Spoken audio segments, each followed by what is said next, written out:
Let's refresh ourselves of the Salt Lake City reunion before tomorrow night. Okay, so we already opened the reunion with Heather saying from bench warmer to first chair.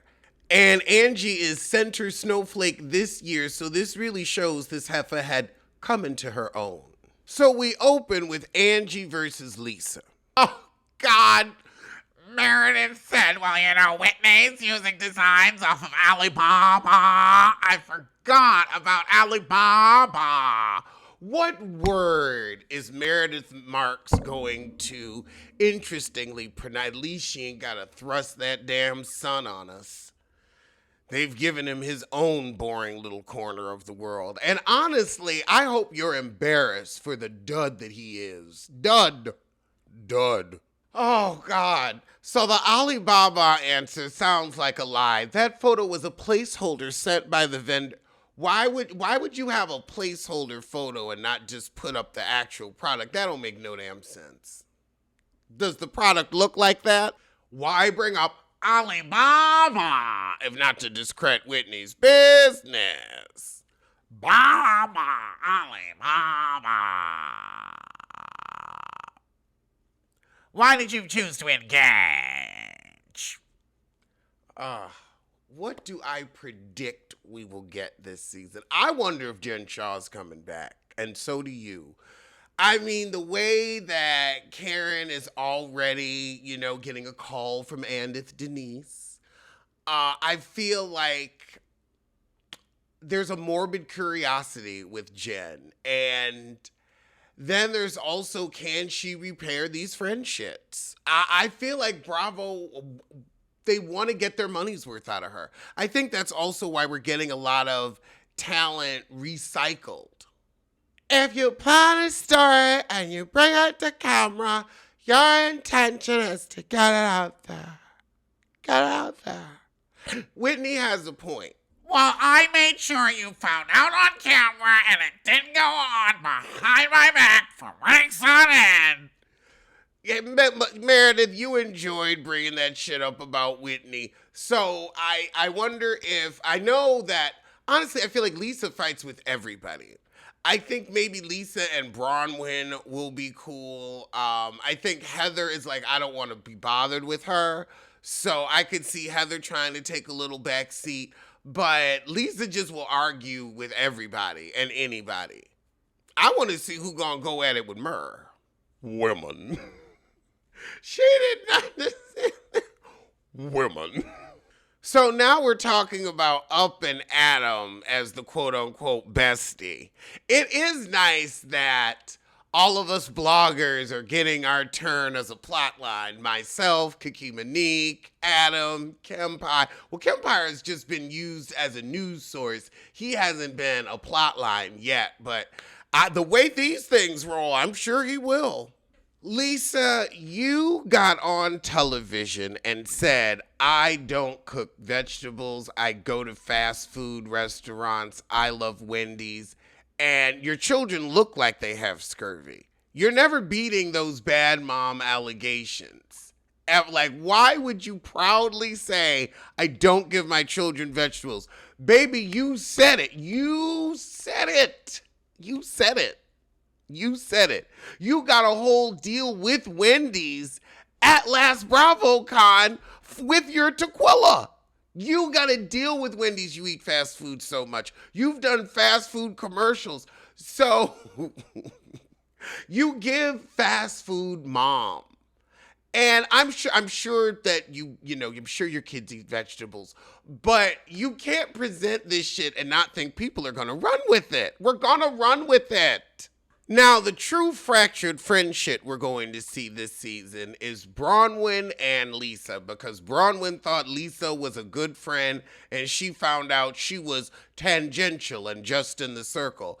I also think that Bronwyn, with a more successful husband with more money, maybe got Lisa a little jealous. That Bronwyn had private plane money, and you're the queen of Vita Tequila, but you ain't flying private, or you don't have a plane. Jesus, this damn Meredith now, you trying to pick the fly shit out of the pepper with this damn argument for, oh, you said I was Jen Shah's backup dancer. Heifer, you was in the video as an extra and not the main, but if this is all Meredith has to bring to the show, maybe we need a new nasal heifer. Ha, girl! She said Greeks are great dancers. That's how I dance my way to the center. Opa. I did not realize she was really talking her shit. You know what? I respect Angie. Angie is a real one. They said, where did you hear Lisa's car got possessed? I heard it at dinner. And then Heather going to say, I thought Bronwyn told you. And that's where I heard it at dinner. She was going to keep Bronwyn's confidence like a real one. So you didn't show up with the necklace your man supposedly bought for you and the earrings he supposedly bought for you, yet Lisa is dead set on saying you ain't got that shit. I'm going to need to see it this season. I'm going to need to see those millions and millions in jewelry on. I'm friends with Emma, and she said you didn't buy it. I hope Bronwyn's fashions, I know she's going to continue to try to give us runway, and it is nice to have a little Jennifer Tilly high fashion, but just look better this season. Look better. Oh, let's see the text. She said more than just that, too. Child, they be telling people's business. But also, you should know as a housewife, you will never get to lie in peace. You will always have to bring receipts, proof, timeline evidence. The jeweler feels burned by you because you ain't buy shit. She thought she was going to get some commission. The large rock market is small. Like apparently your jewelry budget. Small. Half this episode is all the drama about the father that passed away. This ain't interesting. I'm glad we don't have to deal with this no more. That was dry. I'm glad, too, we won't have to talk about it no damn more. Oh, God, all this damn crying and why it was so hurtful for Gwen. Didn't nobody say you faked no miscarriage, Heifer? That wasn't even what people was believing. It sounded like the boy was lying. Anyway, thank God they gonna have something else to talk about this year because my mouth getting dry hearing about it. So now the husbands come out and Todd and Bronwyn defend their little union because it looked very businesslike. I guess we'll see a more affectionate side of them this season. So we wrap up the family drama with Lisa and then we get into it with Angie. You've spoken poorly about my business, Angie. You've spoken poorly about my marriage. Monica planted that rumor. I had nothing to do with it. Disengage. Yes, I rant, but it's set in a very negative light. Oh, God. Now we get into Meredith versus Angie and Sean about leveraging Brooks' sexuality because they wanted to say Sean was gay. Girl, Brooks ain't interesting. Can we level Brooks being interest? Y'all couldn't level Brooks' interest on Next Gen NYC. He had a whole show and couldn't be interesting, but now we're leveraging his bus. Boy, boom. He gives Starfish bottom. He gives Starfish just lay there. Just lay there. Girl, Meredith, you did and you just wouldn't admit it, child. I ain't getting let me put on my chapstick because my mouth about to get dry. You know we gotta Fenty it up. Oh, that's right. I forgot Meredith was going to leave. I will leave. She stood up for a half a damn hour but didn't go nowhere. But at least Seth got up to leave with it. He like, okay, we leaving. All right. I feel like he cheats in peace. We go over the little dust up between John and Santa Claus. Don't nobody really care. We still bringing up is Sean gay? Oh, God. Do we care? I'm with Angie. It's 2025. What goes on in your house goes on in your house. I don't care. But, of course, Lisa's like, well, y'all were accusing me of cheating. I don't know who would want your tart twat non-vegetable eating ass.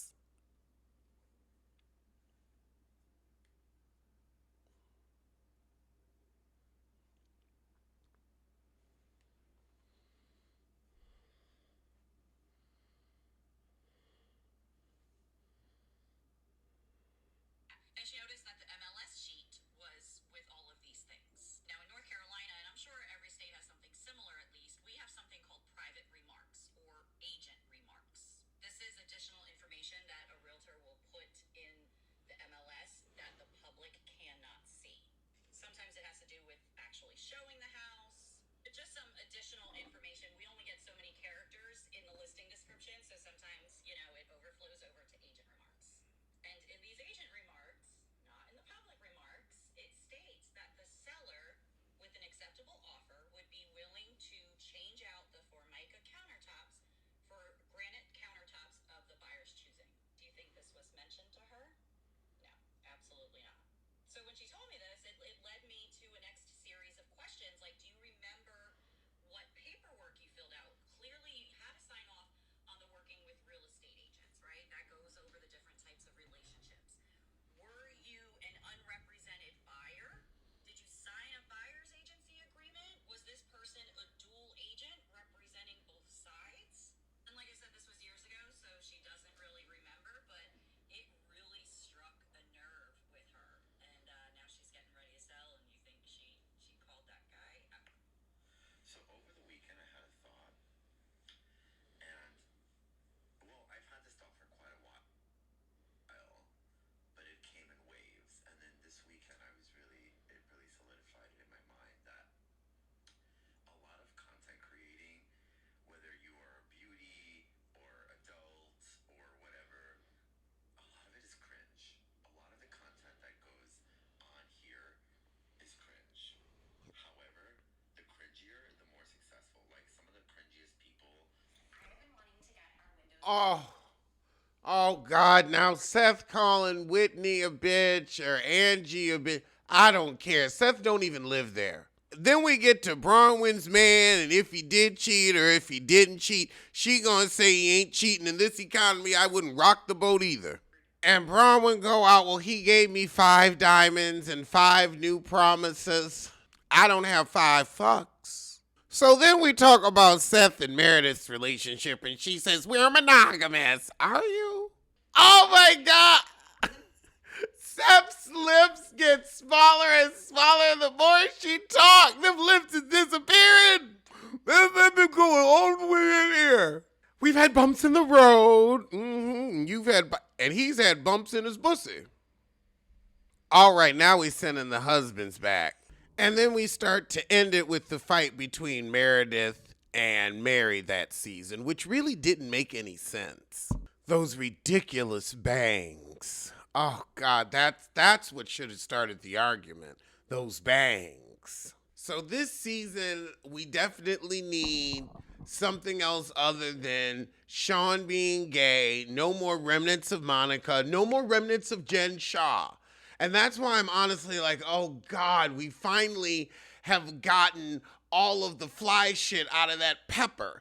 And now they're going to put her back in. Maybe they won't. I would love it if they didn't. So in the last part, we bring out Brittany and her new Kerastese treated hair. So then we talk to her about how she let that man treat her poorly all season, but you just want the last name Osmond. And this is when Bronwyn gets out those small penis rumors. That's right, Brittany one of them mamas that the kids don't fuck with her. I forgot. She got them on again, off again kids. Now, it's interesting that Bronwyn and her getting into it over kids, and Brittany like, now look, Heifer, you don't want nobody to talk about your kid's baby's father. We went on for a half a damn hour about that, but you want to bring my non-talking kids into it.